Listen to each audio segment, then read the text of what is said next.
Hello and welcome to the Nintendo Nostalgia Podcast. My name is Chris Warren and I will be your host today. Also joining me for this episode, we have my good friends and co hosts, Ryan Black and Joshua Taylor. We are back and we are playing with power, but not just any power. Today we'll be playing with Nintendo power. So today's a very special episode where we'll be talking about a magazine that means a lot to all of us. But before we get into that and what we are radical rexing about, let me just check in with everyone. So, Ryan, how are you? I'm all right. It was a crazy day at work today, and my brain is pretty spacey, but I'm hanging in there. Okay. All right. That's not too bad. So, Josh, what about you? For me, really, I just started back to work after, was it a 5 or 6 day weekend myself today, and it was absolutely nuts. Granted, I'm still working from home, but we were swamped. Um, Outside of that, though, I'm just trying to look forward to a new year, and I'm hoping a lot of good, positive changes to my life because it's been I sort of felt like spinning my wheels there for a while now. So I'm hoping by the end of this year, there's some good new positive what's the word for it? A new normal, so to speak, is what I really want, if that makes any sense, without going too deep. But yeah, I mean, from the gaming standpoint, like I've got plenty to play around on. I don't even know where to begin with all of that mess. But I feel like there's still a lot to look forward to, and just trying to get a decent start to this year. Yeah, totally. I think we can all totally get behind that. But yeah, for me personally, it's been a great start to the new year. The past week has been one of the best weeks of my life, so I'm very, very happy and hopeful that the rest of 2021 can bring some similar results. So why don't we get into what we are radical rexing about?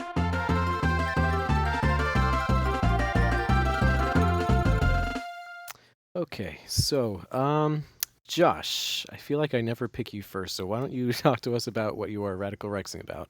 Um, let's see. Outside of the norm, really, there's not a whole lot going on. Kind of like it's felt like it's been for a while. I will say, I've got to enjoy a bunch more games than what I have in the past. I've gotten access. I don't want to go too into details there, but I've gotten to play a lot of games I never thought I would be able to. I'm actually going to even be streaming one of them. A lot of PS1 games. I missed out on that because I've always been a Nintendo guy. Um, but I think I'm going to be streaming Pepsi Man of all things, just to be kind of funny. Yeah, you'll see. You'll see. But yeah, and started Watch Dogs Legions, one of the games I got for Christmas. And believe it or not, have been playing a lot of Fortnite, which is still something I'm not used to saying. Because I used to really hate on that game. There's still things about it I don't like about how it's ran, but whatever. I can't lie. I've been enjoying it with some friends and my wife, so that's been a good time. They're actually in there playing it right now without me, so yeah. So this show means a lot. Yeah, that's about it. What kind of like genre or game is Pepsi Man? That's a good question. I've played about 3 or 4 minutes of it, and I want to say like a platformer sort of. The part I played was like an auto run kind of thing, but it was like 3D platforming auto run, if that makes sense. That's all I saw of it. It looks like it's going to be a fun mess. I like the sound of that. Okay, cool. So Ryan, what have you been rexing about? I don't think I've spoken to you, like this in a few weeks actually. So what's new with you? well, uh, got through the holidays and survived. A few hospital visits in there. It was a bit hectic, but we made it through for the most part. Um, and just kind of hanging in there. The thing that I'm really excited about is just, it's been like weeks since I've been able to Radical Rex. Last week we weren't doing that, so I've picked up quite a few video games since we last talked. I picked up Okami on your recommendation. I finally sprung for that. Um, you know, I uh, I did pick up what was it? Hand of Gilgamesh, SteamWorld's Quest. That's what it is.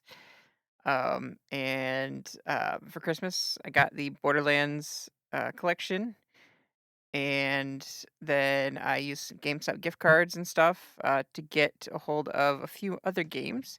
So I took advantage of GameStop's deal. They had buy two get one free, and then I also picked up another new game because it was like $20. So I got a lot of games, like 11 physical games. Well, okay, 11 games that came in physical boxes. Um, Right. so I got the BioShock collection, um, Nice. and then I also picked up Xenoblade Chronicles Definitive Edition, Final Fantasy 10, 10-2, and then Dragon Quest as well, 11S, I believe is what it's called. I'm really excited about that. Of course, I've been playing through Hyrule Warriors and absolutely loving that. Um, and I'm excited with the story so far. It's been pretty good. Um, but other than that, let's see.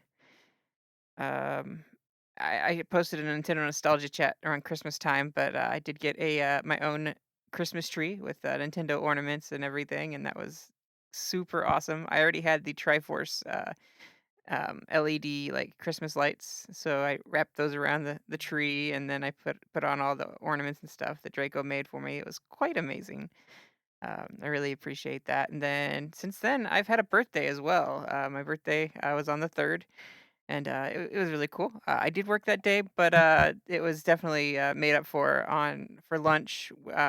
Draco made a ton of different kinds of rice balls, and then for dinner we had a full like Japanese like sushi spread made, by hand by Draco, and it was delicious and amazing, and uh,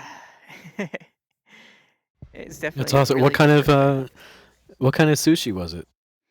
Well, we had crab sushi, we had tamago, we had seared ahi tuna. Let's see what else we had. Shrimp. We had various different various different like flavorings and stuff too when we had the rice balls for lunch. And then also one of them was spam as well. So, mm. Spam I've never sushi. had, but I hear good things about it. But that's great. That's a very impressive amount of variety. Very cool. Cool. I'm glad you had a good birthday and happy belated. Hmm. Oh, thank you. Appreciate it. No problem. Yeah. So let's see. As for me, not much has been going on the past few weeks, which honestly is great. I just wanted to take it easy. I actually just started my internship yesterday, and I'll be going back tomorrow, and that's been awesome. I've literally been waiting just under a year to be doing this, so I'm so thrilled to finally jump in and get started with my career. Um, haven't really had time for games, unfortunately. I did finally get this game that I ordered last year, and it was literally stuck in like shipping limbo purgatory for 3.5 months, and I finally got it yesterday. That is It'll Do. Have you guys ever heard of Hmm. It'll Do? I Yeah. don't believe so. Yeah, it's. I think Josh would like it actually. I said I like a lot. It's possible. That's true. You're not wrong. Yeah. So I don't think it's too outrageous for me to think that you would love this game. But It'll Do's basically, and correct me if I'm wrong, Ryan. I think it's kind of like a Zelda clone or Zelda-esque type Hmm. action adventure game, like with puzzles and stuff. I think so. I'm not sure if it's like a roguelike or not. I Hmm. can't remember, but it's just like a very cute, cartoony, Zelda type adventure, and it's very silly and has a really cool sense of humor. So really looking forward to jumping into that. I think it might still be available if anyone's interested in picking that up. And It'll Do 2, its sequel. That one you could just get at GameStop, but this one was like a limited exclusive release for this particular first version. I'm still waiting for my Pro controller, so I think that's one of the reasons why I haven't really been into games lately. Like I can't play with Joy Cons. Honestly, it's just not for It's me. like plastic um, silverware versus the real thing. It kind of yeah, works, not for totally. everything. Yeah, it's just I don't know, it just doesn't feel right, you know. It's kind of like playing with like a third party controller that's not yours, you know. Like when you go to a friend's house and they hand you a controller, it's just like, oh, okay, thanks, I guess. um, so I think I should get that soon. And honestly, something that I thought about, and I don't know if it's just me, but like with everything that's been going on, I feel like I'm missing this like flow or this cycle of that's like kind of critical to my game playing. Like I miss being with people and then having games to play after I hang out with people. And it's just I don't know, that to me was fun. Like going out, you know, hanging out with people and then just kind of relaxing and chilling with like a game afterwards. That to me was like part of my gaming experience, and obviously we just haven't really been able to do that. So I think that's affected my like my willingness to be playing games lately. So I don't know. Just a thought that I've had lately. I don't know if you guys relate to that. It always means more when like especially in a multiplayer game, take like Smash or something, when it's like, hey, I'm Yeah. unlocking this so everybody has more to choose from. Like that always motivates me a lot Right. more. Yeah, totally. I am really thankful that like, we can play things online and stuff, but I just miss seeing people in person. There's just something about that that just makes gaming so much more enticing, after I hang out with someone. But that's just me. And last thing, I got this game No Straight Roads for Christmas, and I'm so excited to play it. I know Josh, I know you would like that a lot, so you should look into that one. I'm not sure if that is your kind of genre, Ryan. It's kind of like a action brawler. Maybe it is. It's like very music themed. What do you think about that, Ryan? I wouldn't be opposed to it. Are we talking like Okay. brawler, like Streets of Rage brawler, or It's like a 3D brawler from what I understand. I haven't played it yet, but it seems like yeah, like a 3D brawler that's like highly stylistic. I think that's one of the reasons why you would like it. It's like very colorful and happy, and it just has a very cool aesthetic to it, and just happens to be like music and concert themed. So I can't really think of any other like 3D brawlers like that, but yeah, I think you probably get the gist of it though. Yeah, so I'll let you know what I think of it. I just thought it was a pretty cool indie game, something a little bit different, and something kind of happy and something I don't have to think about too much. So hopefully that's good, and very happy that I received that. Before we get into our topic, we do have a few voicemails that we'd like to play for everyone. So I believe one of them is from Jacob, and unfortunately, we decided that we're going to fire Jacob. So it'll be nice to hear what his final words with Nintendo nostalgia will be. but wait, wait. You told me to fire him? wait, Oh, Ryan, what did you do? Don't tell him. Don't tell him. It- well, Onto the voicemails. Ryan, uh, did you? I'll tell you after the show.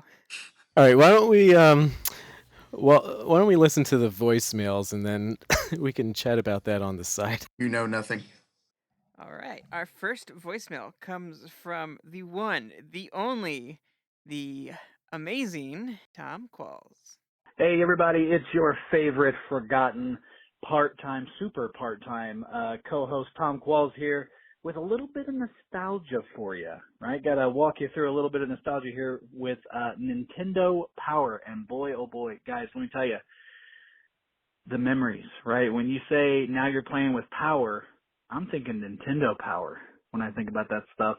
You think back to the old issues, all the great maps and all the great strategy guides that spun out of Nintendo Power. Heck, all the strategy guides that you know from Nintendo all have the Nintendo Power logo on it.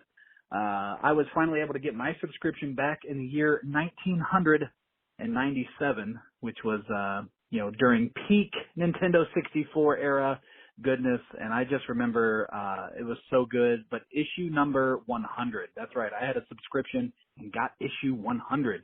And it was the best issue of Nintendo Power ever, the 100 greatest games of all time with Mario 64 in the lead, the greatest game of all time. And I had to think about it. In 1997, That might be true. That might be true. Greatest game of all time. It was funny to see GoldenEye as number 7 now, looking at it in retrospect.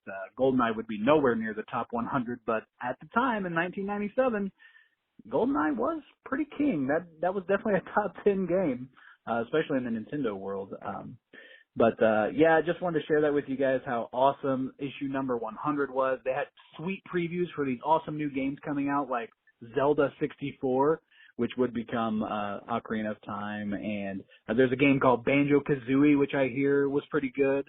All these other things, and gosh, there was so much that would become what we know as like the master Nintendo 64 library was previewed in issue 100 and just fed my hype and, made that era of my life so wonderful. So Nintendo Power holds a special place in my heart, especially issue number 103, which was Diddy Kong Racing, the Diddy Kong Racing issue, because the cover issue, or the cover image, is from one of the ice levels.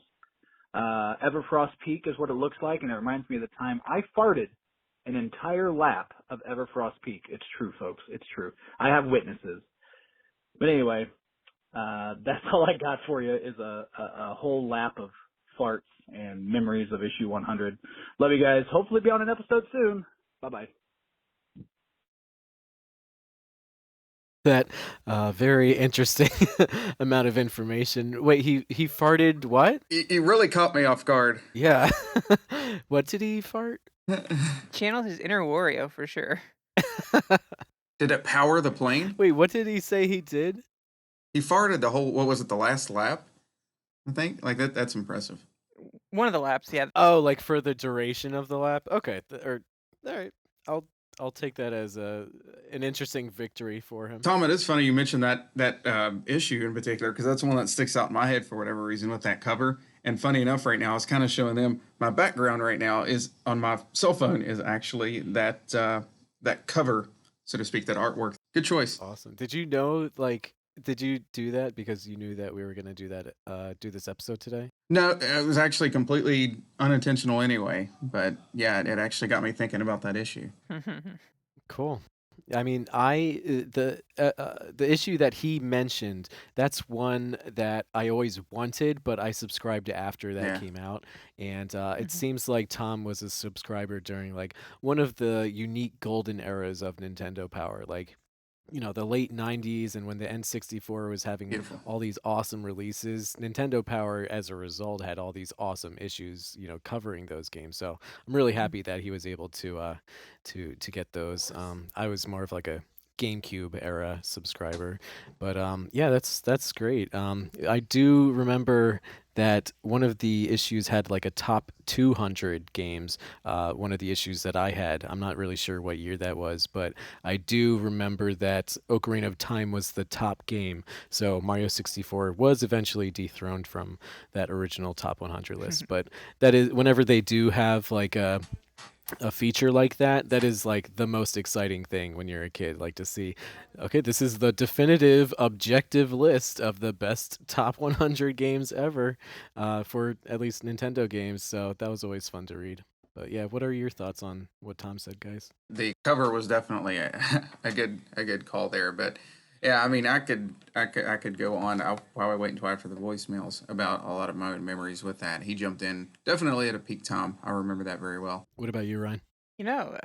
Pretty crazy to think like the Nintendo Power has been going on for so long. Like when I started, there's so much of a back catalog that I didn't even realize how long it had run for. That's pretty impressive. I kind of wish that I could go back and read all of these just for the pure nostalgia in them. There is an archive site which I can't wait to dive into and spend a lot of time just like reliving those memories and rekindling old nostalgic memories that I've long since forgotten. But it's gonna be a fun time when I finally get around to doing that. So it's gonna be a treasure. And Tom, also, we miss you. Please come back to the show, please. Yeah, Tom and I have not done a show together, so it would be really great to finally meet him. And Ryan's just touching on something that you mentioned. Yeah, some of them are archived. I don't believe that it's legal, but it's a thing that's out there right now. And it would be really cool for me to at least go back and see the issues that covered the games that I loved, like Banjo Kazooie and Diddy Kong and all the other ones that Tom mentioned. So, yeah, it would be really cool to see like how they covered it and how that could have played into the nostalgia. Had I gotten those issues, and how it could have played into the nostalgia of people who did receive those issues. It's just kind of fun to see how they encapsulated the excitement behind those games. Cool. Well, thank you again very much, Tom, for calling in. We really appreciate that. So why don't we jump into our next voicemail? All right, this one is from Jacob. May he, Rest in peace. yeah, I mean, something like that. And I'll have to check on him afterwards. I'm sure he's fine. Hey guys, what's up? Sorry I couldn't be on tonight with everybody else, but I did want to call and chime in. We're talking about Nintendo Power, the magazine. Wow. Guys, you can thank Ryan. He's the one who got me into this. I didn't know much about it until I'd go visit Ryan and see his stacked collection. I remember them sitting on Ryan's little bookshelf in his bedroom. They had all formed like pictures over time of what, the more you got, the more an image would show up of like either be Pikmin or there'd be Link. And I remember I started getting involved with this really around middle school, honestly. Maybe late elementary, but I really think it was a lot more so when I hit like between 6th, 7th, and 8th grade. Is when I started to get my Nintendo Powers.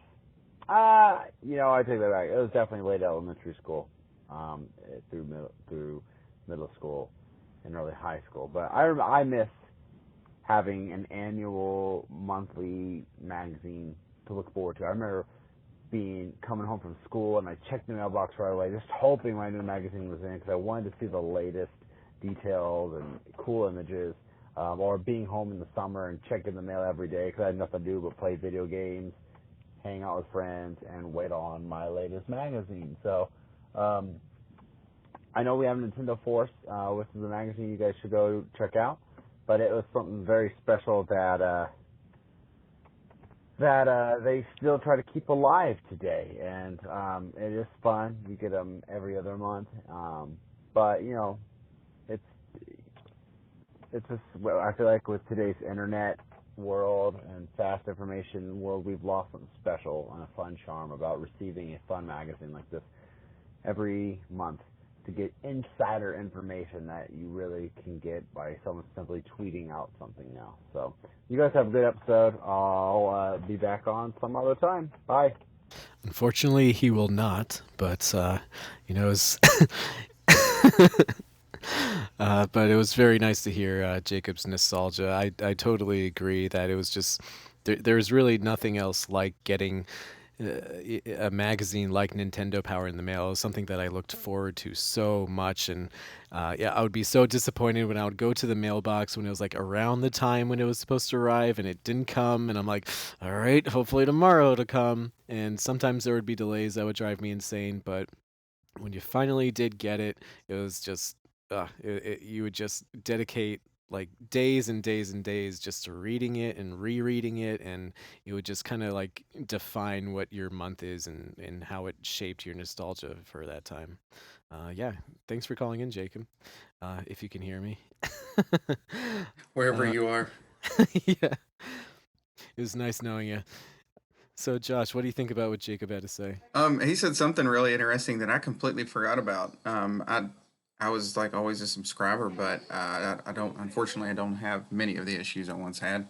But lining up the magazines actually did form a picture. I think they may have always done that. I can't remember for sure, but at least they started at a certain point. I would believe one was like that Ocarina of Time picture of Link holding the bow, if I remember correctly. Yeah, but that was a really neat little just extra thing to it if you managed to keep all of them in a row. So that was really cool. I'm glad he reminded me of that. Definitely my favorite thing about Nintendo Power was the bindings and the pictures. And I remember getting upset when they started to Hmm. take that off of the magazine. I was like, "Why would you do that? You had a good thing going. This is dumb." Yep. Yeah, Ryan and I were talking about that before. I think they just like completely stopped in the middle of one of these images that they had. Oh yeah. I was trying to get all mine together and line them up, but I just didn't have the time. But yeah, just they just totally randomly stopped. I was so annoyed because that was just one of the nice one of the many nice, charming little things that they did, to make it such a delightful thing to get and have on your shelf when you put them all together, and kind of gave you an incentive to keep subscribing. So, yeah, I do miss that. And it's not like we'll be able to really get that back unless you get like a successor magazine, because everything's going to be digital, for the most part moving forward. So, it's nice of us, for us to have experienced something like that. Yeah. All right. Well, why don't we get into our final voicemail? We have a good friend of the show who called in. You know him, you love him. You may hear a little bit of gobbling off in this one. Hey guys, it's me, Trash Turkey. Just wanted to wish you a Merry Christmas, Happy New Year, all of that stuff. Sorry I missed the Christmas voicemail episode, but anyways, hope you guys all are doing well. I'm doing okay, and here you guys are talking about Nintendo Power, which is a wonderful magazine. What I'd like to see Nintendo do in the future is come out with a new one, but not as maybe one would think. So everybody's talking about Nintendo's new Mini. So a mini Game Boy, a mini Nintendo 64, but I think Nintendo is going to release a mini Nintendo Power. So think of it like a Kindle, and it's got all Nintendo Powers loaded on that Kindle, and you can take it anywhere, and you can always have your top secret hints, classified information, and all your articles, your maps and such on the go. But I think that would be awesome. I hope you guys have a wonderful episode. And also, I wanted to thank Chris for mentioning Henry Hatsworth, because I picked that up, and it is wonderful. So you guys take care, and appreciate the show. Thanks for all you do. Bye. Awesome. You just made my day, because I feel like such a psychopath for bringing up this game that nobody's heard of.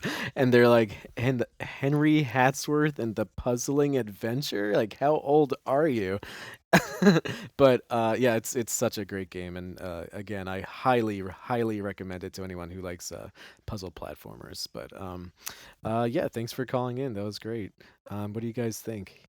Ah, I absolutely love when Trash Turkey calls in, and thank you so much for the Happy New Year and Christmas and all that stuff. I appreciate you. So I was kind of curious how you were able to survive yet another year, dodging all the turkey crazy people on Thanksgiving. But I'm glad to hear that you're still kicking and still bringing in the new year with us. We're very thankful for you. Um, so you mentioned a Kindle like device for Nintendo Power, and that's a pretty cool idea. Shut up and take my Poké Dollars. Seriously, take it all. Like, I would pay for that, and I would love that. And Nintendo, like, going back to their catalog and re-releasing it on a digital device, like, yeah, seriously, I will take that. Please give it to me. That would be amazing. I'm sure they have some probably some licensing issues doing that. I don't know how all that works with periodicals and it being an archive of periodicals and stuff, but if that could happen, like, please. Yeah, I thought that was a really clever idea. Josh, what do you think? Yeah, I would definitely. I miss a lot of the old issues I had. I'd love to go back and just flip them. I have a few, but like I said, there's a lot of things through the years. Just we had a lot of clutter that we ended up getting rid of, or parents did, that didn't realize the value that they might come at later. But yeah, I would love to have like all of that in one little place, just to sort of go back and flip through it, sort of in a nice, safe place where I can't rip it apart or anything as well. As much as I love the physical media, but yeah, I was even thinking it almost sounds like a very Nintendo-ish kind of thing to do. I don't know about now, but where they could actually like send stuff to that, like if you could connect to the Wi-Fi in a way, like just send like, I don't know, some kind of video or some sort of articles and things like that, but then they would just kind of go away every once in a while. Like they would pop up monthly or something like that. I could almost see them doing something a little, what's the word? Maybe a little like not needed like that, a little silly, but it's just charming enough that it kind of seems like something maybe they would come up with. That's interesting. Yeah. Yeah, yeah. No, at first when he said that, I was just like, "Oh, brother, I'm not sure how I feel about that, about a Nintendo Power Mini thing." But honestly, it's crazy enough that it might just be a thing that could happen. Um, like Josh said, Nintendo Powers is very uh, unpredictable, and they do things that are just completely out of left field. I like Josh's idea a lot, although I would prefer for something Right. a little more permanent. But I something that I would miss if they were to do that. Is the physical tangible qualities that Nintendo Power had. Like there's just something about holding it and feeling the pages. I know, as corny as that might sound, but feeling the pages and feeling like the inserts and stuff like that, and just feeling maybe like a bonus goodie that they included in the magazine, and the poster. There's all these different layers to the different sections, and there's just something about holding it which I think has a really um, some certain type of quality that I can't really describe, and really adds to the charm and delight of actually having an issue. But I think it would be a really smart idea for them to release them legally in some way.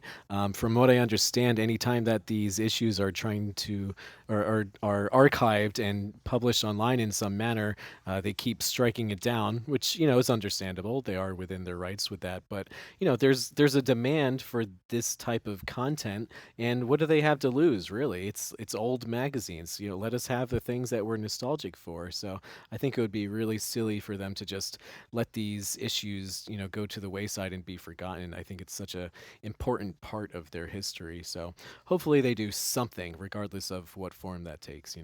So yeah, that was a very clever idea, and thanks for calling in. So I think this would be a good time for us to jump into our topic, and that topic is obviously Nintendo Power.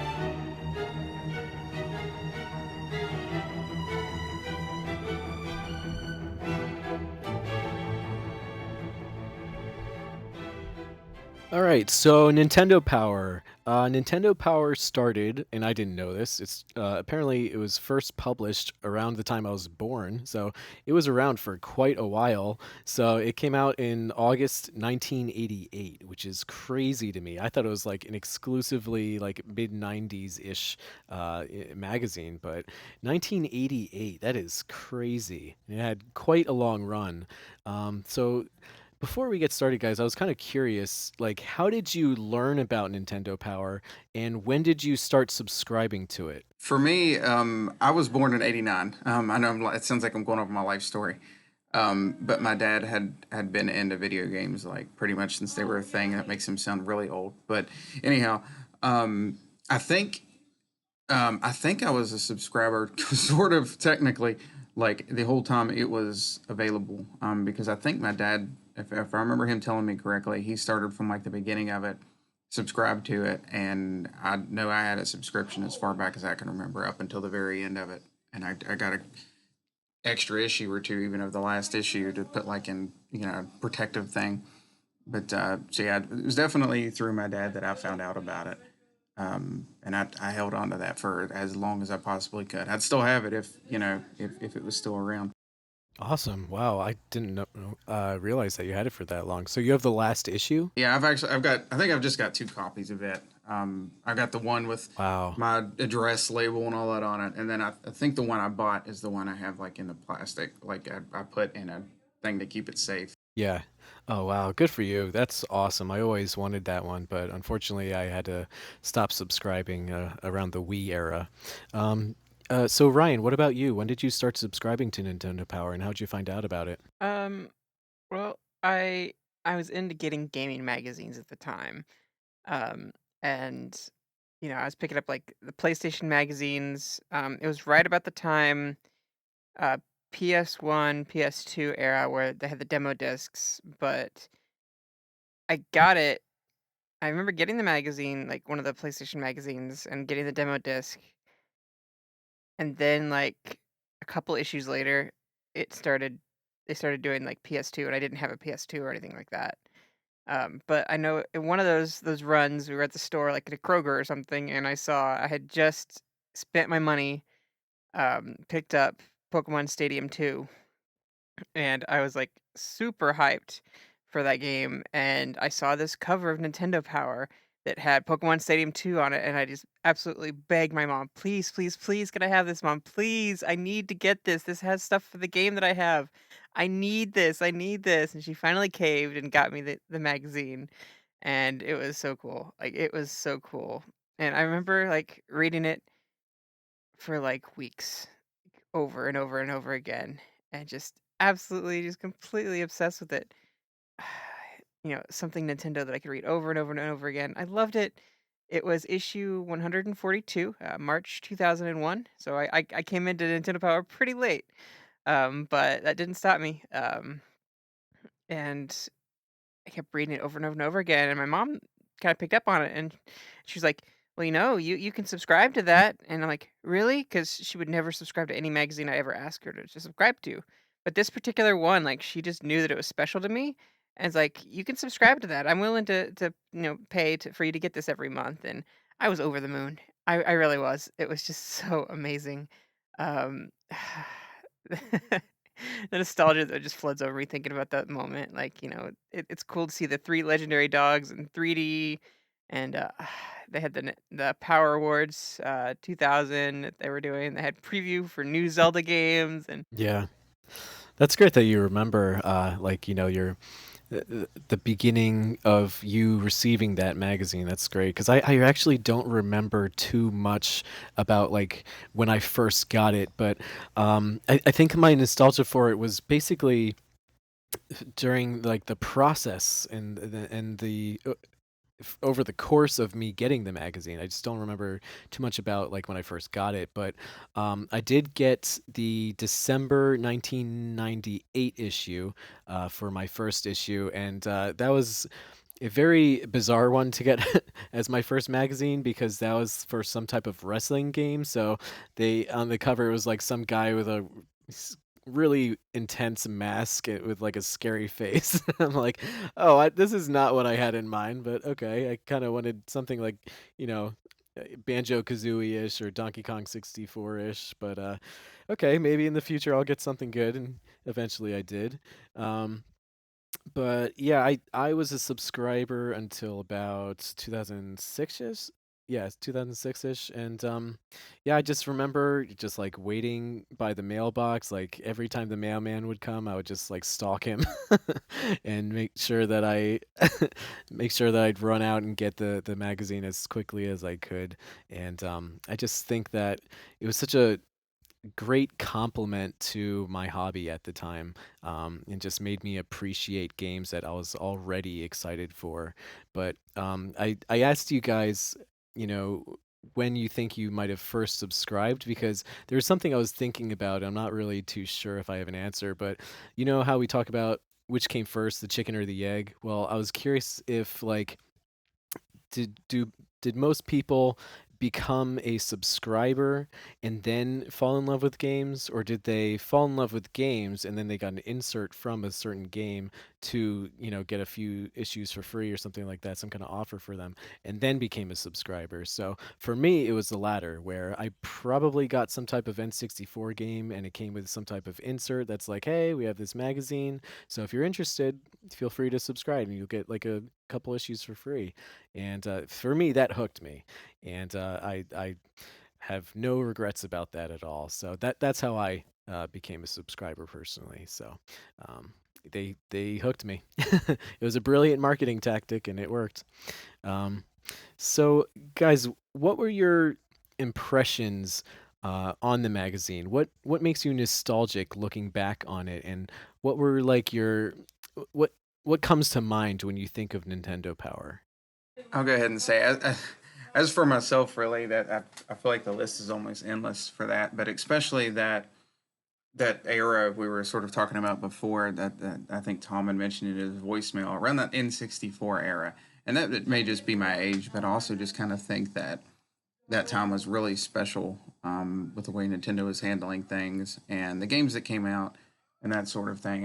It was very, like, especially, maybe this is just more of how magazines work, I guess, but at the time, without the internet being so big, like now we might get a Nintendo Direct every few months, and it's like, I don't feel like it's quite as exciting as it used to be, where like then every month or so you would get this magazine just kind of somewhat randomly. You didn't know for sure what day it was coming. But the internet came, like you could go crazy over it, and you just get all kinds of information all at once that you could look over for the next like week or so. And for stuff like that, it really sticks out. It's how I got a hold of a lot of my early Nintendo collectibles, because they were very hard to find in the store, from what I remember in the '90s, especially compared to now.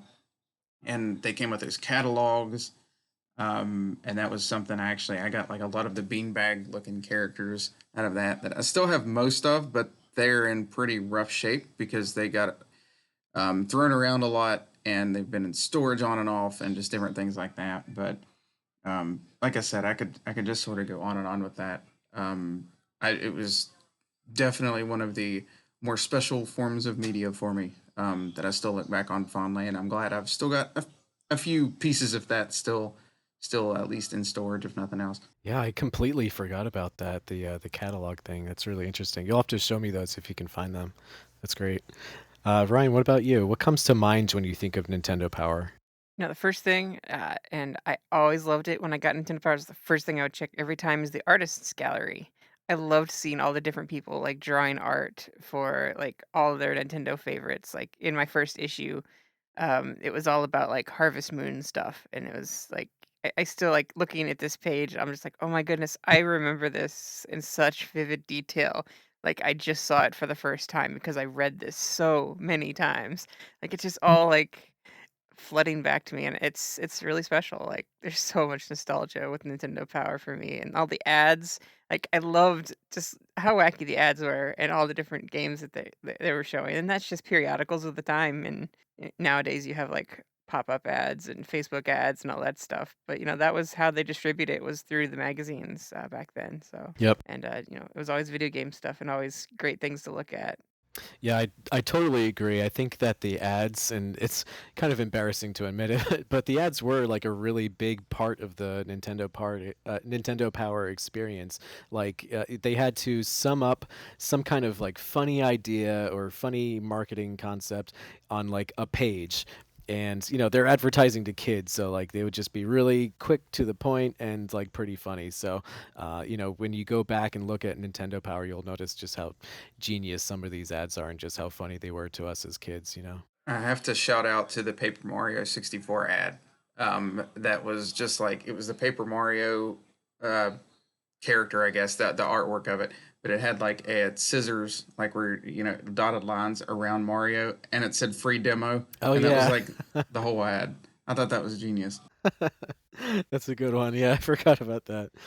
Um, yeah, yeah, I loved seeing the official art from our favorite Nintendo games featured in all these different ways. Because when you do get the game, you only get like the box art and some stuff that's in the manual. So it was nice to get a little bit more variety and have some of the content, feature these fonts that were unique to that franchise and just have everything formatted in a way that organizes what makes everything so great about a particular game, at least in their, previews and stuff. And they just found a way to really expand on what makes video gaming so special. And they kind of like put into words what I felt, but wasn't really able to talk about or express in my own unique way. So it was just really cool that they could find all these different ways of expressing fandom, like like what you mentioned, Ryan, with the fan art and even like ads in a way. I have like some nostalgia for some of these ads in a very strange way, and reviews and the posters that you would get. They just made it such a special package that encapsulated this like celebration of gaming that we all felt at that time, and it was just so great to, I don't know, just smother ourselves in this fandom and um, just really enjoy our hobby in like a new way.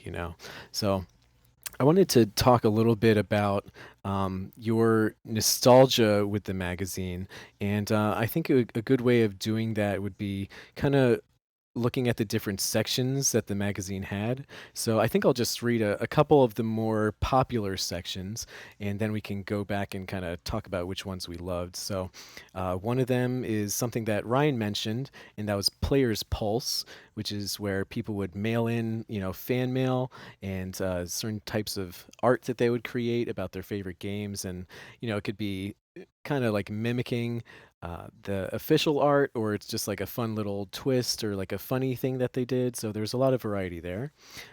Power charts is pretty straightforward. It's just basically what sold well and what a lot of the Nintendo Power crew thought was popular at that time.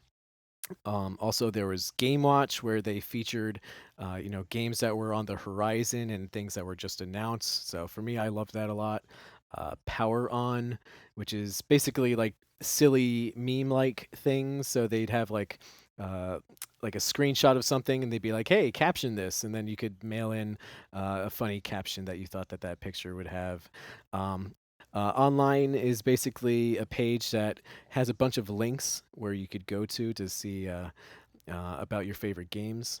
I think we'll stop there for now. There's definitely a bit more, but so guys, out of Players Pulse, Power Charts, Game Watch, Power On, and the online section, do any of those sections stand out to you and are favorites of yours? For me, the player's pulse in particular, like I always like looking at the different drawings and things like that. I never felt confident enough to think I could make it in there, but that is one of my biggest. And I'm exaggerating a little bit, but that is one of my biggest life regrets is not sending in something as long as I was a subscriber, because I would love to have that, like that magazine with something that I did in it.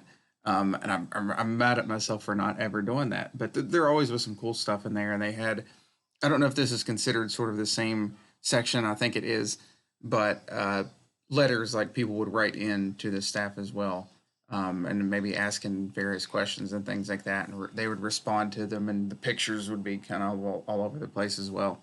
So yeah, I very well remember that. I think there was always some form of that, probably since the beginning, or at least as far back as I can remember off the top of my head. So that one definitely sticks out. Yeah, I totally agree. And I think part of the charm with that section is kind of seeing like how the staff responded to some of these, letters. So, some of them were from like really little kids asking like very cute, innocent questions. And it was kind of cute to see them respond to them and with like a very clever, silly little way that I think would be fun for like the parents to read back to their kids when they do get the issue. Ryan, what about you? Any of those sections stand out to you?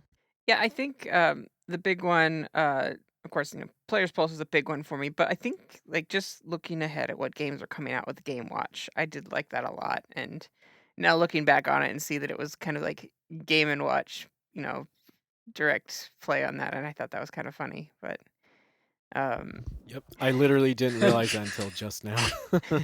Very clever on their end. I don't know if it was directly related, but yeah. Yeah, I agree. That was one of my favorite sections, because we didn't have the internet back then. I didn't have it until like, I don't know, 2002, 2003 or something. So for me, that was my way of finding out games that were on the horizon and, things that would eventually define what my gaming experiences would come to be. So it was just always cool to see something that was announced at E3 or like some random announcement. I do remember when Rare was sold, they had a very tiny section of it. I don't think they wanted to really broadcast that too much, but they had like 2, 3 paragraphs saying, "Oh yeah, by the way, Rare was sold." But anyway, this was just announced. So yeah, it's funny going back and kind of seeing. Um, Different moments of time within Nintendo's history and how they chose to cover those. Um, so some other sections that they had were Game Spotlight, which is basically really uh, glorified previews of a lot of these games, and these would be multi-page things, and they would have screenshots and random tips and like I said before, like appropriate fonts and formatting that were related to the game. And one of them, I was looking at one of my issues. They had a huge interview with Shigeru Miyamoto for the Wind Waker release. So I didn't look at the details of that, but I think that's really cool and a nice little tidbit for me to go back to. Um, they also had contests. Did you guys ever try to interact with any of the contests that they had? I remember mailing in that little note card that they gave you. I'd rip it out and mail it back. I think it was like kind of like a survey kind of thing. Did you guys ever do that? No, it was always like, "Oh, there's no way I could ever win," or "There's no way I could ever do that," and so I was too sheepish about it. I probably should have been a little bit more like, "Go for it," but I mean, honestly, if it makes you feel better, I never won, and I did it like almost every time. So it was kind of a waste of my time, but it was kind of fun to like interact with them in that way. It makes you wonder who did win those. But no, I can't remember if I ever really did, believe it or not. It was almost one of those things I hated to rip things out of my magazine at the time, even though it was one of those stupid like postcard type things. I almost just never thought to really do it. Again, I was like, there's probably thousands upon thousands of people signing up for this. I'm not really gonna mess with it. Um, but I meant to mention this earlier. There was a section, and I think you mentioned it, and I cannot remember the name of it. I don't even think it lasted the whole time. But basically, like I don't know if it was the top selling games or like their favorite games or whatever it was. There was like the top three, maybe five or so like that for the various systems, Game Boy Color or N64, Yep. or Yeah. like Power charts, I yeah, think. I think that was it. Maybe even like all together at one point. Kind of a funny story about it, and it's almost embarrassing. Is in the '90s, I was in grade school at the time when Pokemon started getting really popular. So I saw a lot of it. Like friends and everybody at school was into it and all of that. And I never got into it. And one of the big reasons was because I was like super into Zelda after Ocarina of Time. I got that in Link's Awakening around the same time. And I remember in one of the issues of Nintendo Power, it finally like overtook Zelda in the popularity, like as number one. And I got so mad. Like I remember I hated Pokemon for years after that. Like I refused to get into it. I was like, I know it sounds stupidly immature, but I remember like it just wasn't my thing anyway. Like I had a friend that always wanted to watch the cartoon and all of that sort of thing. I'm a little more into them now, but like I just really didn't care for RPGs when I was a kid. And even now Pokemon's not my favorite series, but I still I like it. But yeah, like it really I remember it like legitly making me mad when it overtook Zelda in the popularity sort of contest sort of deal. Yeah, and it stuck with me for quite some time. I going back to one of the things that you said, I also was like so against, damaging what I saw as damaging my magazine in any way. So I was really hesitant for a few issues to do that with ripping out that note card and mailing it back to them. And I honestly like I kind of wish I didn't interact with them because, going back to these magazines, it's like, oh, I kind of wish I could see what that card said and what they were asking of us, because I think some of them did have like kind of funny questions, and I think it would be kind of interesting to go back and see what they were looking for. But I'll just mention a few more sections. So they had rapid fire previews, which is a lot like what I said before. They were just like very quick previews. They were just like there's like three on a page, and I remember I saw one with Resident Evil 4 in its very early stages, and so that was pretty interesting. That was like I don't know 2003. So yep. And fundamentals, I don't know if you guys remember this. So they would have a section, maybe they were like sponsored by a certain type of school or something. I think the school was like DigiPen, and they would kind of like teach you how to code.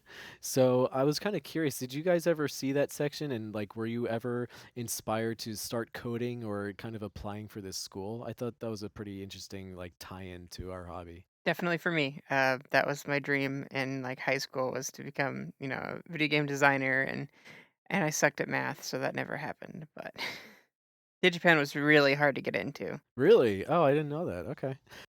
I thought it was like a really cool idea, but when I kind of looked at the section that taught you how to code, I was just like, "Oh, this is a little too involved for me. Too involved for my forming 8-year-old mind." um, right. Like for me, I've always wanted to make a game, but when I look at what is involved with that process, I quickly kind of back down from it. It's just not something for me. I'm more of like a conceptual guy, but maybe I could find some type of role for myself in that way in the future. Josh, did you ever have an interest in like coding or get involved with video games with those DigiPen sections? I off the top of my head, I don't remember that very well. I know at the time I don't think I realized how realistic that could potentially be. So I probably very much just overlooked it, and again, I just didn't have a whole lot of self confidence. So it was just kind of like I don't know, didn't have the right motivation and focus probably to dig into that the way I potentially could have. I mean, yeah, I definitely like my whole life. I would love to be a part of something like that. I'd love to be able to create and say, hey, I was part of this memory for this family or what have you, and things like that, or this character. That would be awesome. But no, I don't really remember that very well in the magazines themselves. I'll have to look back at that. Yeah, I would say that it's not like the most flashiest part in the magazine, and I think that I did skip it a few times because it just, coding to me was so bizarre and new to me at that time that I didn't really understand like what all these, dots and slashes and code talk was about. It just wasn't really for me at the time, but going back and looking at it, it's like, oh, that's really interesting, and I'm really glad that they tried to include something like that because it's like if you love video games, it's one thing if you love them and play them, but why not if you love them so much, why not get involved and make one of your own? I just think it's such a cool idea of taking things to the next level and inspiring kids to really create and do something productive. So I just thought that was pretty cool. Um, some of the last sections I'll mention. So I don't know if you guys remember classified information, but classified information is basically where they have like cheat codes and tips for certain types of games. So it was especially great in a time where we didn't really have great internet access. So it was nice to see that every month. But unfortunately, they had like a very limited amount of games that these had these cheat codes for. So sometimes they would have cheat codes for like Mission Impossible for GameCube, and I'm like, I'm not playing that. So, and that doesn't really make me want to play it too much, but at least they tried.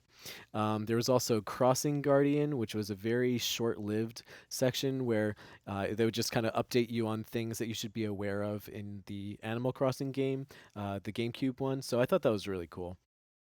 Kind of give you some things to focus on for that month or season.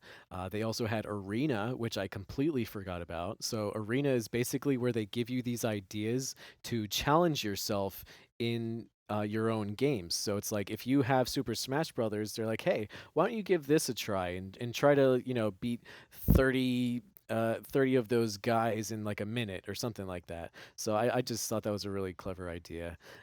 Epic Center, which focused on RPG news.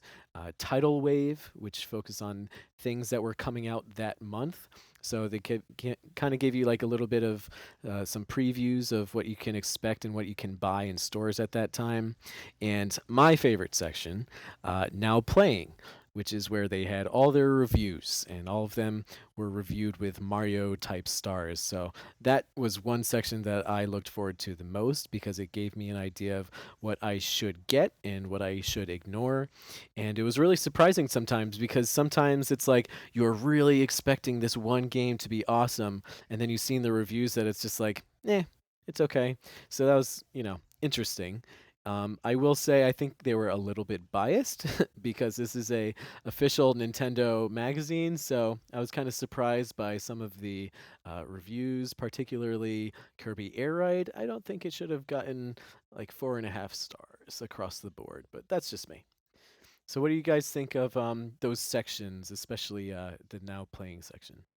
Um, I liked the rating system that they had in place, and the first issue that I picked up, they had just switched over from like a numbering system, like with like 7.5 and things like that, to stars, and they got torn into by all this fan mail hating on it, and like, how am I supposed to know which game to go for if they're both 4 stars when both of them are like points from each other? I won't know which one's the better one to pick up, and people were so upset by it, and I was like, okay, you guys are getting upset over nothing, like seriously.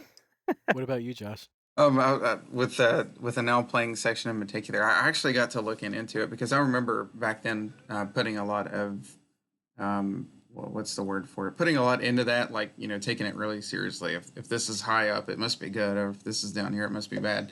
I know that's not always the case, but I remember even picking out like my favorite reviewers. I think one was Andy, whom I now follow on Twitter. Funny enough, because it showed like their favorite genres. I don't know if it did it in all the issues, maybe a couple of them. Yeah, But I know a lot of yeah. his lined up with like things I liked in particular. So I always like looked for his, and I think there was Chris or one other one maybe. I think I liked in particular.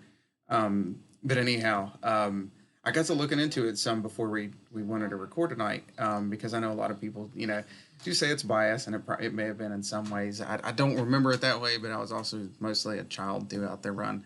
Um, but really, if you look at the review scores, it doesn't seem to show that too much. Like the average was like lower than some other outside of Nintendo magazines for the score. I think it was like if they put it all in like the five, the out of five category, I think it was like 3.3, and I think a lot of magazines were a little bit higher, almost even.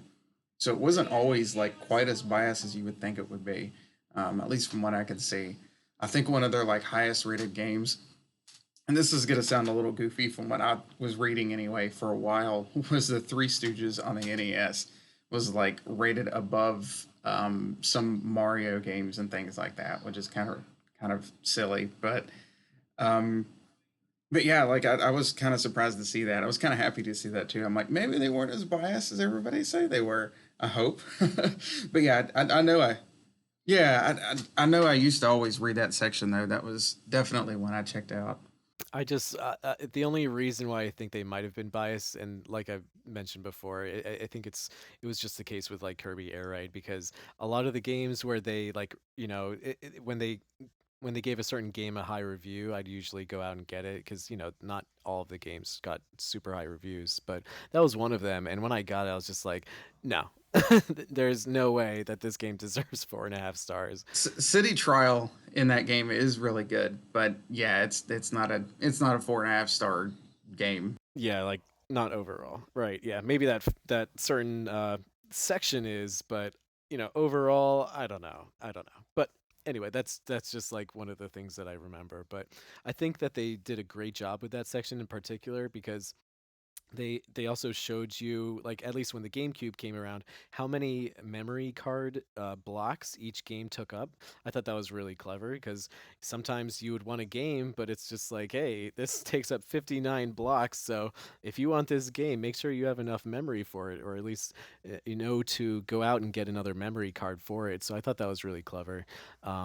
They also, I I think you touched on this too, Josh. Like for each reviewer, they would have kind of like these icons that represented the different types of genres of video games. And so for each reviewer that they had, they would have like the preferences of that reviewer. So you would see for, I'm just making this up, well, let's say if I were a reviewer, they would have me as like, they would have a platforming symbol followed by like an arcade symbol and then a shooter symbol or something, so you could kind of get an idea of where these reviewers fall in regards to their taste and how it could relate to the games that they reviewed. I think it's really interesting because this is a magazine for kids, so I'm kind of curious to see if any of the younger readers would pick up on that and kind of think about it and apply it to what they're learning about with the reviews. But I think it was a really clever idea and kind of just showing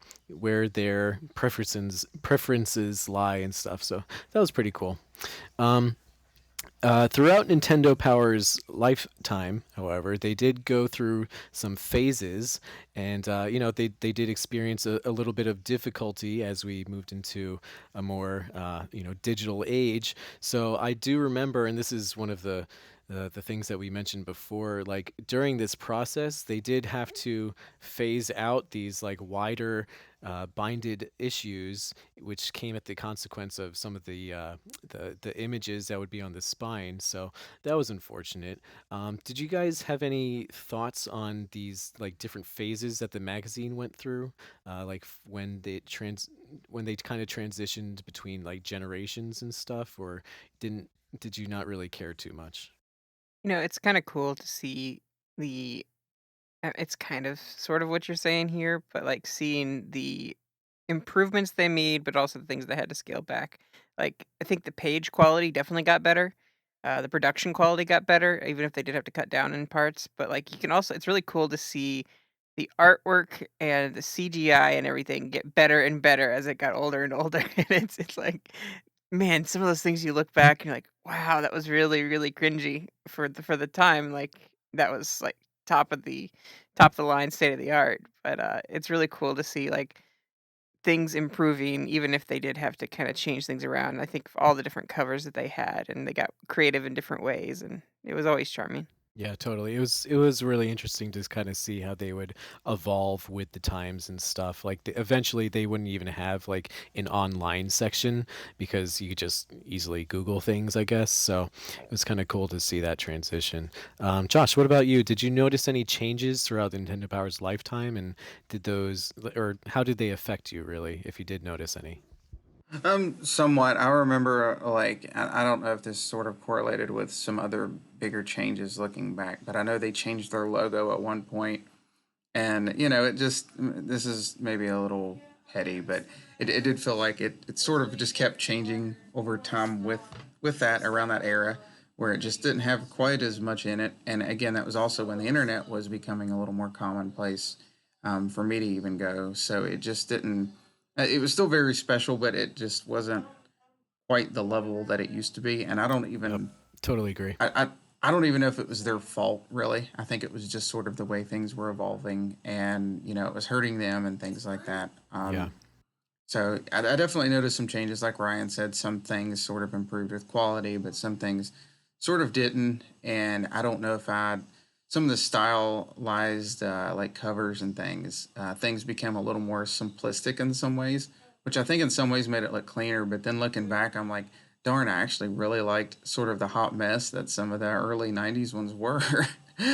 So it's kind of hit and miss. One thing Right. I noticed that they had tried that I almost forgot about, um, that I don't want to get too far into. You might bring some of this up later. I'll save some of it. But one thing in particular I know they had tried was Nintendo Power Advance, like around the Yes. release of the Game Boy Advance. If I remember correctly, and again, I'm punch myself in the face about it, but I don't think I still have the issues, but I think like those issues, if I remember correctly, all four of them, that uh, cover might have been more of like a hard.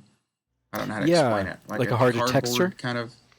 Hmm. Yeah, yeah, Yeah, like no. they had this really nice quality to them. Hmm. So that was cool. But that Yeah. that didn't that was sort of short lived. I don't know if it was planned to always be short lived, but kind of is what it is. But Yeah. yeah, there was definitely some changes over time. Yeah, and I think that they, went through some redesigns to kind of, you know, a reflect that they were going through changes and going with the times and stuff, but also kind of to cover their butts because they had to kind of slim down in a way to save money. That's what I'm thinking. But it was cool to kind of see them branch out into other types of projects, like what you said, Nintendo Power Advance, which I believe was like. Uh, Kind of like a strategy guide in a way, just for multiple games or sometimes for specific games. I think they gave us the first one for free, and then you had to pay for the ones after that. I could be wrong about that, but I think that's how it started out. And that's probably why it didn't continue because, we already were subscribing to one thing. So, we can't subscribe or purchase, however it worked. We can't get all these multiple things. We're just kids, really. But, it was cool to get that and have a pretty in-depth strategy guide for all these new releases on the Game Boy Advance, in the case of Nintendo Power Advance. And they also did branch out with official game guides. I do have a few of those, so I don't know if you guys have any of those, but I think I have the Super Mario Sunshine one and the F-Zero GX one. I think you actually got them when you resubscribe. Now that I think of it, I think like if you resubscribe for a year, you get like a free strategy guide of your choice. So yeah, I got a few of those, and I still use those to this day. Actually, did you guys get any of those out of curiosity? I know I've got a Banjo Tooie one that I was actually looking at not too long ago. That's still in decent Awesome. shape. I think I'd grab some other ones too, but I can't remember off the top of my head. Yeah. What about you, Ryan? Um, strategy guides? No, I don't remember anything like that. I remember some other like exclusive pack-ins that you can get for subscribing to Nintendo Power, though. True. They did have like little gifts or and stuff like that, right? Yeah, and I think now my memory's a little fuzzy on this one, but I think my favorite issue of Nintendo Power actually came with GameCube memory card stickers. It was Metroid Prime themed, and I Oh still have those yeah, on my memory That's cards to this day. I was just yeah, gonna bring that up. That's so funny. Yeah, for totally. sure. Yep.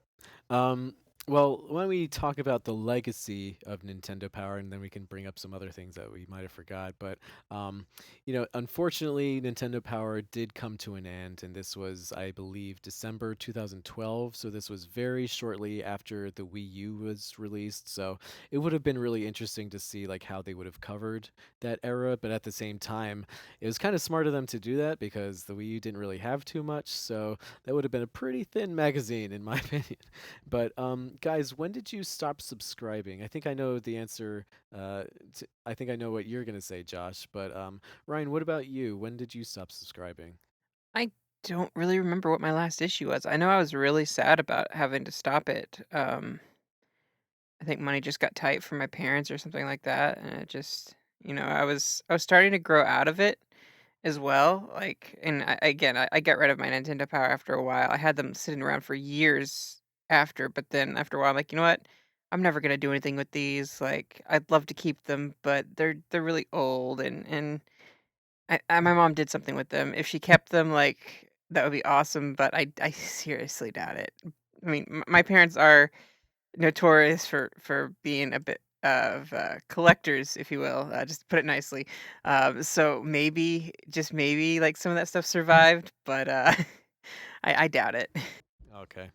I mean, you never know. Might can't hurt to ask and see if they might have an idea as to where they might be.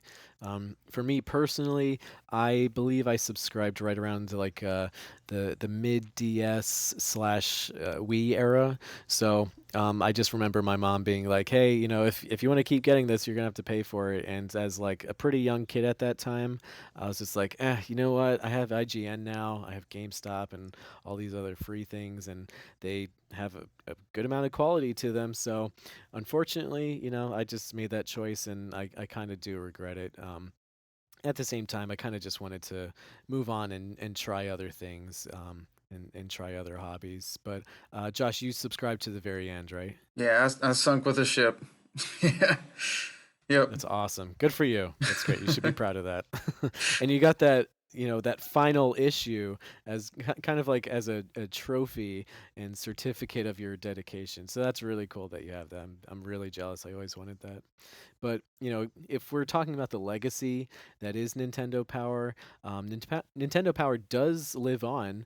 They do have an official podcast right now that people can subscribe to and listen to, and I believe that it's hosted from like a former staff member of that magazine. So I think that's really cool and a great way to bring back the magic that was Nintendo Power, because we are kind of transitioning to an era where podcasts are getting pretty big, and I hope that they do well with that podcast, and I think it's just a great way to kind of do what we're doing, just talk about why people love games and what makes them so special to people. So, yeah, so that's really cool that they're experimenting with that. There are spiritual successors to Nintendo Power. I believe Jacob mentioned one of them, which I believe is Nintendo Force. Do you know, is that like still going on right now? Yeah, it's Awesome. like $5 and you get it every month and you get like posters Oh, and things wow. like that. Like the content is not as cool as Nintendo Powers was, but there's Right. only so much because Nintendo keeps a tight lid on things. True. But they have really good articles and everything, and it's not too outdated, if you will. And it's a lot of like speculation, like what are we going to see coming forward, and then reviewing the stuff that has come out. But it's still so good, and the posters, they're double-sided posters, so I recommend upping it to $10 and getting 2 issues so you can get both posters because sometimes you have to choose, make those kind of choices, and it's just so hard when they have like two like on point, posters. You don't know which one is better to display on your wall. So. Right. That's great. I mean, it seems like a passion project from fans who just really loved Nintendo Power and really understood what made it so great. So I hope that they keep doing that for a really long time. I think that's such a clever idea. Yeah, I give them a lot of credit for that. Like I mentioned before, I kind of moved on to, just looking at different gaming websites and stuff. So, kind of, I would say the spirit that Nintendo Power kind of cultivated with this love of games and having these awesome editorials related to games. That spirit does live on. It's just in many different forms and in different outlets right now. So I am thankful that that's not gone. What Nintendo Power did is not entirely gone. It's just in different forms. So I am glad that that's still around. Something that I really enjoyed about Nintendo Power is that it kind of taught me about video games and how they worked and all the things related to it. So I didn't know what a developer was before Nintendo Power. And, through context clues and stuff, I kind of learned about that and why certain companies are better than others and what a publisher is and the different process that goes behind making games. So a lot of the stuff that we kind of talk about on the show, I subconsciously don't even realize that uh, I learned a lot of that stuff from Nintendo Power and from reading it, and it was great that I had something to read that I was really into because I think that that really enhanced my reading skills at that time too. So I actually have a lot to owe to that magazine. I am grateful for my time for it. But I wanted to end with our favorite bonuses or extras that came with the magazine. So are there any things that you guys got from Nintendo Power that you love? For sure, myself. As a small little bonus, one thing I meant to mention was the Super Smash Brothers Melee soundtrack that came with it, and I used to wear that thing out. It Yes, was like an smashing yeah, live. yeah, it was like an orchestrated soundtrack, and I still go back and find some of the tracks on YouTube or something and listen to them. I wore that thing out, but outside of that, really, in the catalog and all of that, I feel like there was a good bit, but. The VHS tapes that you used to get as a subscriber. I don't know if any of you all received them, but those were really cool. I think the first one was the Donkey Kong Country one, and I remember as a child. I think I'm guessing it came out like right before the game, so I was probably 4. And I remember like wearing that VHS out, and I mean, like I would have my parents like play it over and over, like one of the movies or shows or something I liked. And of course, I love that game. I still love that game. It's very special. But like that one, the Star Fox 64 one, they were like, I don't know, 10 minutes long or so, and you can find them, I think all of them on YouTube. But I still remember, like, if I go back and watch them on YouTube now, it's just like ingrained in my memory. Like even just little things that were said, like in the Diddy Kong Racing one, the Banjo Kazooie one, Majora's Mask. I just distinctively remember as long as those were running. I remember going and just kind of watching those over and over again. So I really love those. I don't know if I have any of them left, but it was a really cool little extra. Yep, totally agree. I'm glad you brought that up. I forgot about those, and I actually thought I was like imagining it. I was like, wait, did I get these VHS tapes from Nintendo Power? Like, is that real? But yeah, totally. Like, that is honestly, that's probably the biggest reason why I became such a huge fan of video games from it's because of those VHS tapes because the first one that I got like when I was a subscriber at the time was for Donkey Kong 64 and also Jet Force Gemini. I feel like they were on the same tape. And they just had this way of presenting those games in such an epic way and making it seem like it's going to be this grand, massive, amazing, magical adventure that you're about to embark on if you eventually get the game, and it just made it so exciting and be like, oh, that has to be, I have to get that game. It's just it looks so cool. So um yeah, they just kind of presented the games in such a way that made it seem like this must-have experience. So Ryan, what about you? Do you have any favorite goodies that Nintendo Power gave you? Yeah, I mean, I mentioned just a little bit earlier about my Metroid Prime stickers. Here's my black GameCube memory card that's got Metroid Awesome. Prime on it, and then I also had like a GameCube themed one I put on my really big GameCube memory card, which actually has some rust on it and it may not work anymore. But it's cost of older electronics. But you know, Use a Q-tip. Use a Q-tip and just brush it, and that worked for me. So hopefully that works for you. But yeah, that's also a really good one to bring up. I was looking at actually the first magazine that I took out of my closet had those, and I completely forgot about them. I just think that's such a cool, clever little bonus that I never would have thought of. Like just giving subscribers memory card stickers. It's just like a simple little thing, and it's so smart. And like Josh mentioned, the Super Smash Brothers CD, like what a gem! When I got that, that is the moment I fell in love with Nintendo, and especially all of the music that encompasses their history. So another one that I completely forgot about is comic books. So I remember that Metroid Prime had its own very unique stylized comic book in hmm Nintendo Power, I think for like a couple Kirby. issues. Oh, really? Okay. And I think there's like a Star Fox one. They had a Kirby right back at you one. Oh yeah, you're right. Yep, yep. Totally forgot about that. Yep. So that was a fun little idea too. Yeah. Ryan, did you have any other bonuses you wanted to talk about? I did want to highlight that the Smashing Live CD that was so awesome. Like I wore it out too. I really did.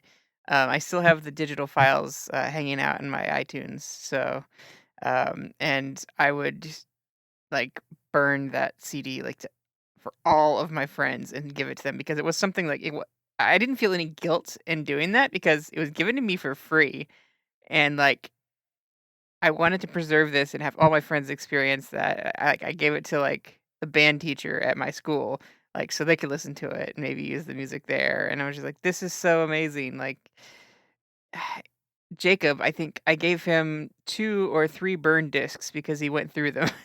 He loved it so much. I know I'd wake up to it every morning, I'd listen to it, like, every night, like, I absolutely love Smashing Live, and I'll go back to it every once in a while. Like they had a song there on there that was like 14 or 15 minutes long, and it's just Yeah, big medley. Oh, it's so epic. good. That's Like, awesome. oh yes. I totally forgot about that. Maybe it's like the music from the trailer, because the that opening trailer or something. No, I don't know, but that's awesome. Yeah, I have that on my iPod it's actually, and it's I love when it yep, comes on all shuffle. or all orchestrated and beautiful. Yeah. Oh man, I wish they could do like concerts of that in person of like all these different Nintendo games. I know they do that with like Legend of Zelda, but it would be so cool for them to do it like Super Smash Brothers style with like a whole medley of all these different games soundtracks. Yeah, that's another awesome one. I'll never forget when I got that CD. But I definitely would have to bring up the posters. Every single month you get a poster, and that is the first thing that I would look for. And I kind of wish I didn't rip them out and put them on my wall, because I would eventually have to throw them out. But I'll just never forget the amazing posters that came with each issue. There's like these vertical things that were like 3 pages long, and it was just such a fun way to celebrate the releases of that time, like Super Mario Sunshine and Metroid Prime and Star Fox Adventures, and it was just such an awesome thing to get every month, and that was the thing that kept me as a subscriber personally. Do you guys have any favorite posters? I had a Sonic Adventure 2 battle one up. I guess that was the early Yep, 2000s, and on my that was my awesome. dresser drawers, like on the front of it for the longest time. I'm trying to think of some other ones off the top of my head. That one really stands out. Again, I didn't want to rip them out a lot of the time because it would rip out part of the magazine. I think the Sonic Adventure 2 battle one I think I had 2 issues of it. I actually have, it may be that same issue, but I fell in love with that game, like obsessed over it. And I actually have that one in like a plastic case as well. Like I got an extra one of that back in the day, and I've got that. I know where it is actually. It's sitting up on a shelf right now. But it was the first issue that Sonic was on, and that was just really strange to me at the time. Yeah, that was an awesome epic one. I had that one up too. And I just thought of this now. I actually put up posters of games I didn't even want or like, just because A, I wanted to put something up on my wall, or B, like they just looked really cool. One of them that just came to mind was Odama, if you guys remember Odama. It's like a late Oh yeah, that GameCube used the game. microphone. It was Yep, it was pinball, right? yeah, Japanese military pinball, where you use the microphone to control your soldiers. I can't imagine why it didn't sell that well, but it did come with a very cool poster. There's only 2 titles in America that use that microphone, I believe. Yeah, sure, like Mario Party and Odama. Yeah.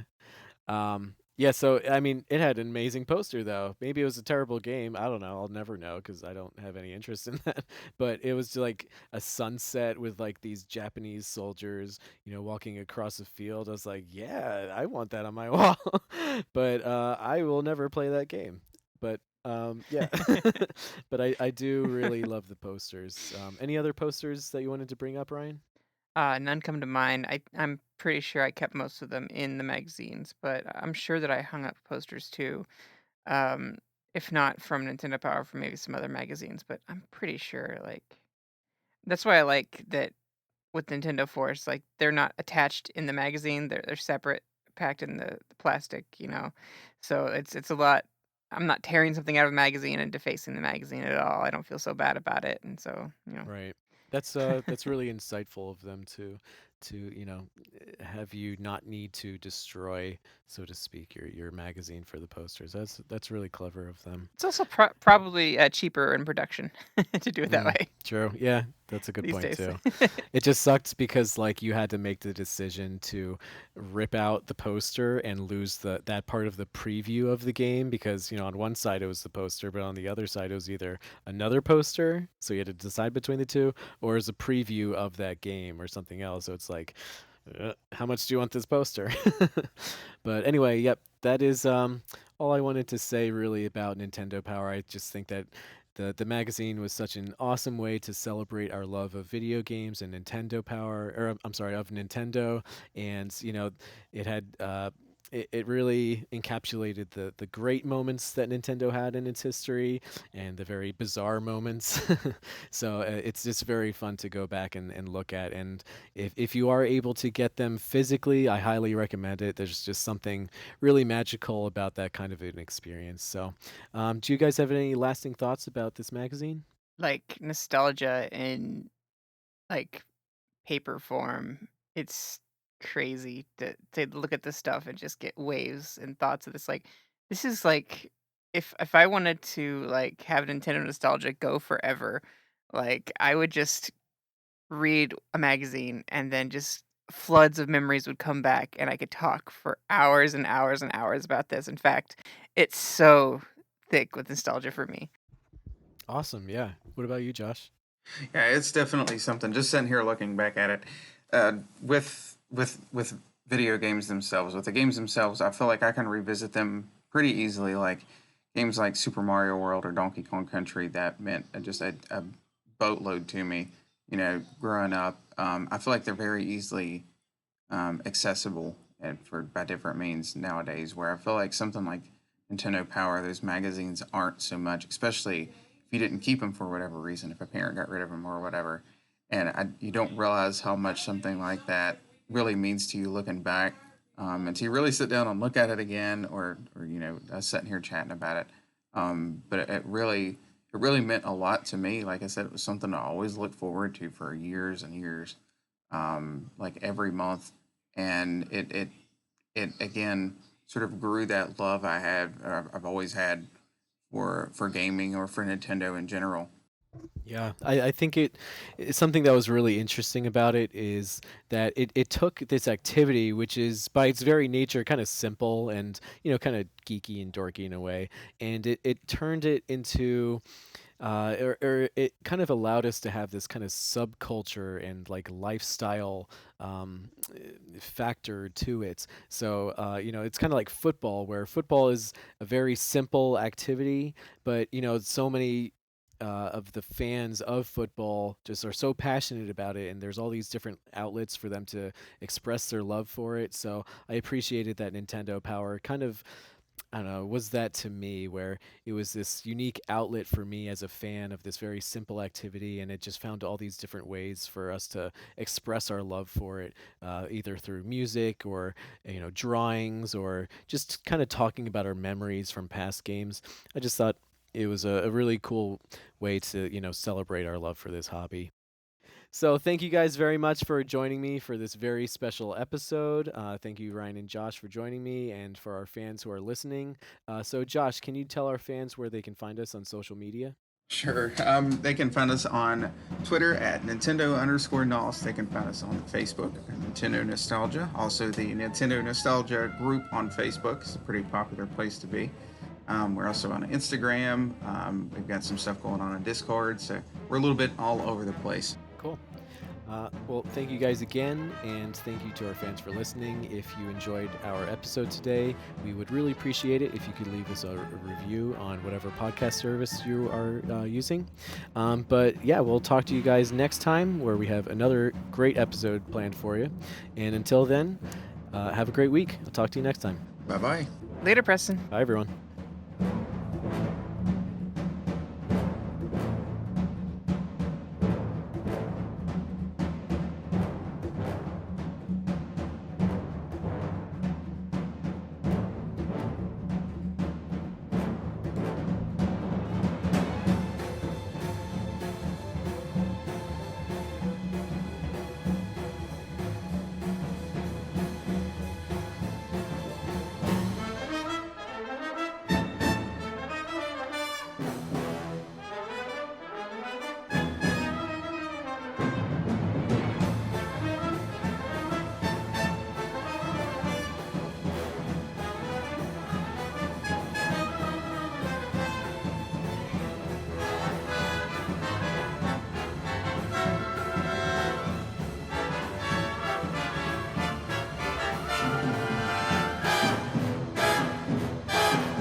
So, Chris, uh, hypothetically, um, do you think our podcaster insurance covers spontaneous combustion?